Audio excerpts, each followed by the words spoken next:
প্রবাসীদের অধিকার বাস্তবায়নের জন্য প্রবাসীদের জন্য বিমার ফ্যাসিলিটিটা সম্পূর্ণরূপে ফ্রি অফ কস্টে দিতে হবে। শুধু এইটার জন্যই কিছু মূর্খের মতো বাংলাদেশ থেকে কথাগুলো বলছে, এগুলা আপনার প্রফেসর ডক্টর মোহাম্মদ ইউনূসকে আপনারা প্রেশার দিচ্ছেন। আমরা কখনোই প্রেশার দিচ্ছি না।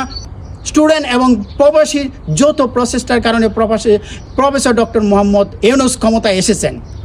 তাই আপনারা যারা মূর্খের মতো কথা বলছেন যে এখন প্রফেসর ডক্টর মোহাম্মদকে প্রেশার দিবেন না, এরা কাজ করুক। এরা কি কাজ করবে? এখন যত প্রবাসী আছে আমরা যদি বলি আমরা বাংলাদেশে রেমিটেন্স পাঠাবো না, আমাদেরকে কোনো প্রেশার দিবেন না, তাহলে কি হয়? এই জন্য মূর্খের মতো কখনোই কথা বলবেন না, অযৌক্তিক কোনো কথা বলবেন না।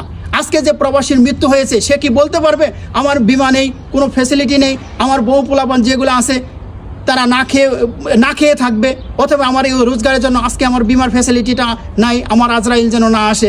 কালকে যে পঙ্গুত্ব অর্জন করবে, যারা অ্যাক্সিডেন্ট হচ্ছে, তারা কি বলতে পারবে আমার বাংলাদেশের পক্ষ থেকে কোনো ইন্স্যুরেন্স নাই, আজকে আমাকে কখনোই আল্লাহ আমাকে অ্যাক্সিডেন্ট দিয়েন না, সেটা দিতে পারবে? মূর্খের মতো কথা, অযৌক্তিক কোনো কথা বলবেন না।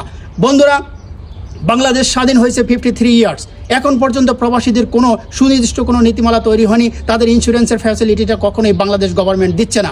প্রফেসর ডক্টর মোহাম্মদ ইউনূসকে আমি রিকোয়েস্ট করব, অনতি বিলম্বে দ্রুত সময়ের মধ্যে প্রবাসীদের অধিকারটা বাস্তবায়ন করুন। প্রবাসীদের অধিকার বাস্তবায়ন না করা হলে প্রবাসী কঠিন থেকে কঠিন পদক্ষেপ নিতে বাধ্য হবে। আর মূর্খের মতো কেউ, অযৌক্তিক কেউ বাংলাদেশ থেকে কোনো প্রবাসীর এগেইনস্টে কোনো কথা বলবেন না।